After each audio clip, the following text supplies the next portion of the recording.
Hola amigas y amigos, bienvenidos a Narcomentarios, Abel Reynoso. Estamos hablando de la lucha contra el narcotráfico en Latinoamérica y estamos específicamente opinando sobre el impacto y la función que tienen las Fuerzas Armadas en la lucha contra el narcotráfico, pero en los videos anteriores que hemos comenzado esta nueva etapa, estamos haciendo un pequeño recuento y esta va a ser, creo que, la segunda parte de un poco un historial, y es una cosa muy breve, muy recortada, o sea, hay mucho más historia y es muy probable, y por eso no quiero profundizar mucho porque esto no es el tema mío, del historial de las Fuerzas Armadas en Latinoamérica, cómo han ido progresando y lo que han hecho a través de la historia por los últimos 100 años o los últimos 50 años y cómo hoy están ya tomando un papel muy importante, pero he venido haciendo este historial, este recuento, para ponernos en el lugar de por qué está pasando lo que está pasando hoy en día, particularmente en la lucha contra el narcotráfico y la influencia militar. Y si recuerdan, en el video anterior hice un pequeño recuento histórico, le digo, muy burdo, una cosa muy así, a grandes pincelazos. O sea, yo no soy historiador, yo le digo, soy un amateur de la historia, me encanta, me fascina leer. Me fascina la historia, particularmente de nuestros países, y particularmente me interesa la parte donde han habido grandes influencias. O sea, le comentaba de las Fuerzas Armadas, cómo comenzaron en nuestro continente con la llegada de los españoles y la formación social, militar y política que España introduce a Latinoamérica a través de su ideología, de su política, de su historial, a través de la monarquía y demás, pero después cómo va reformándose y va cambiando a través de influencias europeas. Y ahí es donde nosotros tenemos grandes héroes de la independencia, digamos, en distintos países en Latinoamérica, de la frontera de Estados Unidos hacia abajo, incluso, irónicamente, en Estados Unidos, incluso la revolución norteamericana, que se independiza de Inglaterra. El general George Washington fue parte del ejército inglés que peleó contra los nativos de Estados Unidos y contra los franceses. O sea, siempre ha habido una influencia europea en las Fuerzas Armadas de la América, digamos, desde el continente, desde Canadá hasta Tierra del Fuego. Y toda esa estructura, a través de la historia, a través de las épocas, se ha ido, digamos, modernizando, se ha ido acostumbrando a las culturas nuestras, y cada país hoy en día tiene sus respectivas Fuerzas Armadas y un gran historial, una gran historia de, por ejemplo, la Gran Independencia, y luego ha habido algunos conflictos, incluso, le digo, mis amigos en Sudamérica que saben de toda esta historia, conflictos incluso internos entre países. Después de que vino la independencia en Latinoamérica, que ya se establecieron, siempre hubo peleas, irónicamente le digo, hasta hoy en día se siguen peleando por espacio de territorio, de que esto es mío, esto es tuyo, estas islas son de aquí, estas islas son de allá. Siempre hay algo que influencia digamos, la historia nuestra, y obviamente las Fuerzas Armadas son las que intervienen. Entonces, en Latinoamérica tenemos ese historial de las Fuerzas Armadas que han contribuido y han influenciado siempre en la cultura. Y como les comentaba, luego muchos de estos militares, muchos de estos altos mandos que fueron y cursaron no solo en escuelas europeas, sino que eventualmente se crearon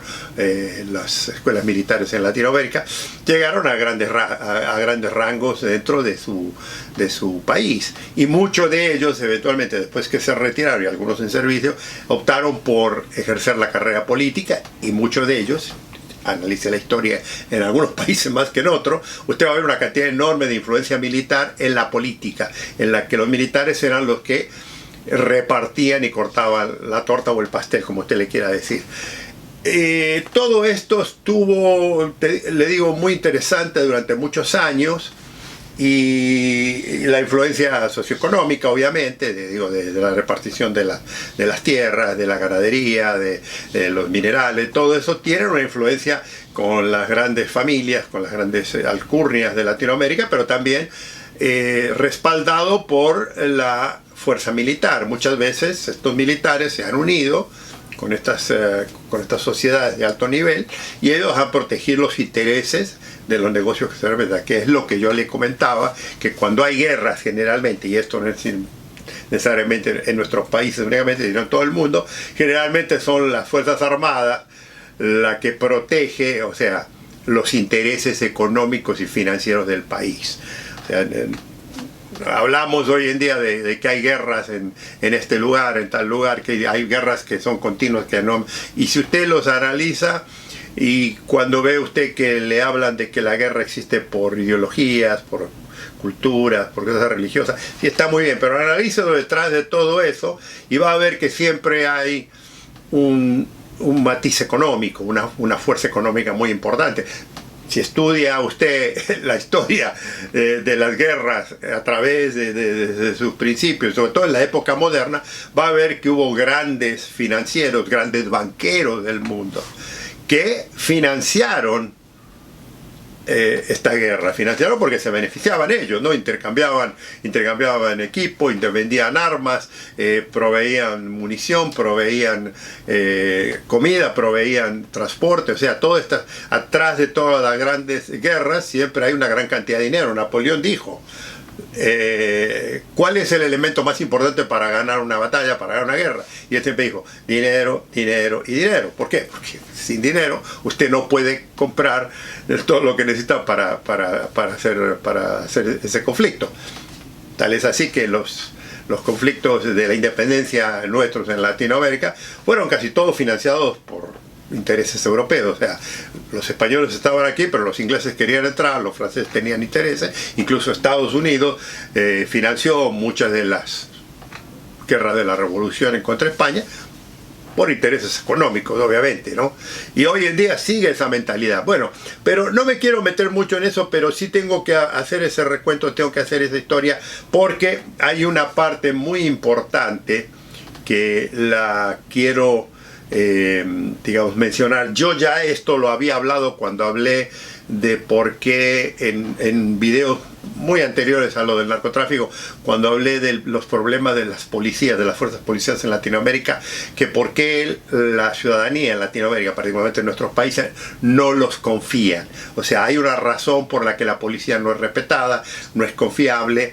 no es aceptada, y tiene una serie de problemas enormes de credibilidad ante su sociedad. Y esto ocurre casi en la mayoría de nuestros países. O sea, es una situación que viene ya de muchísimos años y que tiene una influencia directa con las Fuerzas Armadas. O sea, esto es algo que yo debo de mencionar porque tiene su relación muy directa con lo que está pasando con la lucha contra el narcotráfico. O sea, las policías en Latinoamérica siempre surgieron, después volvemos a lo mismo, después de la colonia, que se fueron estructurando las sociedades, políticas sociales y financieras que se separaron, bueno, se crearon fuerzas policiales también, pero estuvieron siempre bajo el mando estricto de los militares. Entonces, ¿qué ocurre? La policía siempre funcionó en nuestros países. Obviamente se crearon constituciones, se escribieron constituciones, se escribieron leyes, se crearon todo, y eso fue causando, pero siempre hubo una influencia en todo esto. Y entonces, ¿qué ocurre? Cada vez que ha habido conflictos importantes en nuestros países en la que los militares intervinieron, que han intervenido, y le estoy hablando de disposiciones políticas, ellos han tomado posición de las fuerzas policiales. Y tal es así, amigos y amigas, que si ustedes recuerdan, y algunos de ustedes lo van a recordar esto, y si no hay mucha evidencia, y hoy en día en YouTube, en muchos lugares hay también información, mucha de la influencia militar sobre la policía se expandió tremendamente allá por los años 50, 60 y 70, incluso los 80 y los 90, donde las fuerzas policiales estuvieron bajo el mando militar. Se recuerda la guerra contra el comunismo, que fue otro invento similar a la guerra contra el narcotráfico, en la que hubo un gran movimiento izquierdista aquí en Latinoamérica, financiado principalmente por Rusia a través de Cuba, y Cuba mandó su gente y indoctrinó gente en el comunismo que se quiso infiltrar las sociedades en Latinoamérica y en muchos países, particularmente en Sudamérica, tuvieron digamos, una influencia tremenda, el comunismo, el izquierdista, influenció en la política, en la época, en la parte laboral, en la parte educativa, en los estudiantes, las universidades. Yo viví en esa época en varios países en los que tuve la oportunidad de ver de primera instancia, yo era relativamente joven, pero vi de primera instancia estos movimientos subversivos y cómo la policía a través de las Fuerzas Armadas, del control de las Fuerzas Armadas, repelían y abusaban de la población y desaparecieron mucha gente. O sea, hubo toda esa mentalidad, digamos, de represión total, y en muchos países, le digo, el historial es tremendo, y que influenció mucho en lo que esa influencia que dejaron ellos, que apartaron, dejó muchas secuelas que no van a desaparecer nunca. Va a ser imposible que hoy en día, y le digo hoy en día, esto se recuerda, a pesar de que mucha gente, ya los jóvenes no lo saben, pero mucha gente se recuerda, esa influencia militar sobre los servicios policiales nunca se ha olvidado. Y este es un problema que es muy relevante en la lucha contra el narcotráfico. Discúlpeme, pero lo tengo que llevar ahí, porque mucha de la participación en la lucha contra la subversión, que era la famosa, o sea, los comunistas después se unieron y financiaron movimientos subversivos a través de movimientos estudiantiles, de movimientos laborales, con sindicatos y demás, y los armaron y los enfrentaban con las fuerzas policiales, y eventualmente eso forzó a que las Fuerzas Armadas entraran de frente. Ya ellos patrullaban, ellos hacían, digamos, las investigaciones, o lo que decía, hacer investigaciones, y directamente levantaban gente, las detenían, las llevaban a distintos centros, los torturaban y muchos desaparecían. Esto ocurrió en muchos países, o sea, esto no fue nomás en Sudamérica, esto pasó en toda Latinoamérica. Lo que ocurrió es que en algunos países fueron mucho más astutos, y el control de los medios, de la prensa y de la política encubrió mucho de esto. Pero si usted estudia los movimientos subversivos, cómo fueron reprimidos por las Fuerzas Armadas desde la frontera de Estados Unidos hacia Argentina, usted va a encontrar un patrón muy similar en todo. Y le digo, esto duró por muchos años en Centroamérica, muchos años en Sudamérica, y dejó un sabor muy amargo ante la población, ¿no? Dejó un sabor muy amargo ante la población, que, le digo, la razón fue porque la población veía que las Fuerzas Armadas, con la policía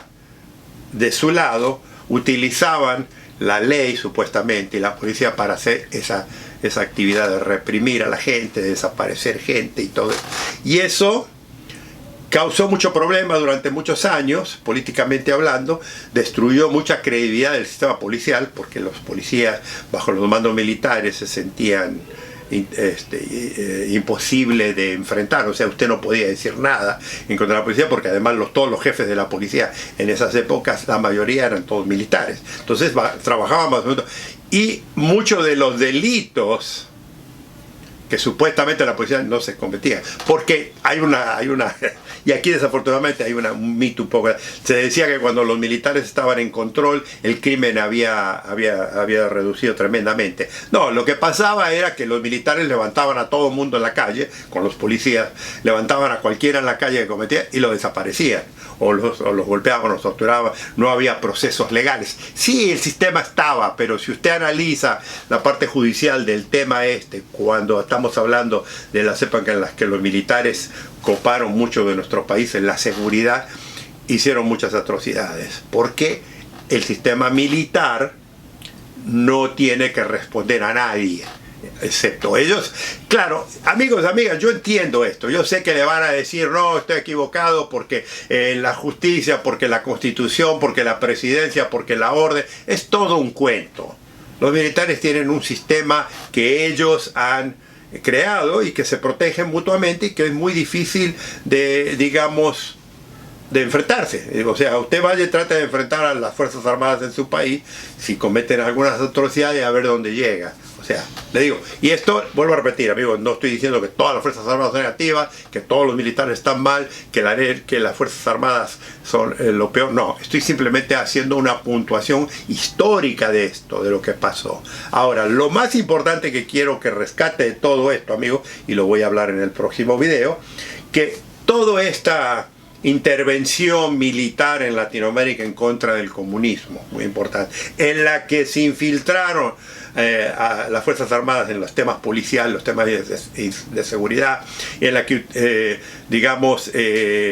arruinaron la imagen policial, porque ellos estaban en control, estaban en esa época bajo la ideología y el mando de los Estados Unidos. Esto es muy importante, porque y ahí le digo, ya lo he comentado esto, el famoso Plan Cóndor, que insistía particularmente en Sudamérica, fue uno de los elementos más dañinos que causó mucho problema, y que hoy en día todavía esas secuelas se recuerdan, porque hoy en día, amigos y amigas, muchos de los líderes políticos de Latinoamérica son o hijos o nietos de víctimas que fueron asesinados, desaparecidos, torturados por los regímenes militares y por las policías de esas épocas, de los años 60, 70, 80 y 90. Estas mismas gentes son las que están encargados hoy en día, estoy hablando de los políticos modernos, están encargados de la lucha contra el narcotráfico, pero también esta misma policía que viene de la historia, a pesar de que ya no tiene nada que ver, la policía nueva no tiene nada que ver con esto, mantienen esa secuela, ese odio hacia el sistema policial por las atrocidades que se cometieron en los años 70, 80, 90, a través de los militares con las fuerzas policiales. Amigos y amigas, esto lo vamos a continuar porque es muy importante, porque todo esto afecta tremendamente la lucha contra el narcotráfico, la credibilidad y por qué se le acusa a tanta gente de las atrocidades que hacen, sobre todo en la lucha contra el narcotráfico. Amigos y amigas, los espero en el próximo comentario.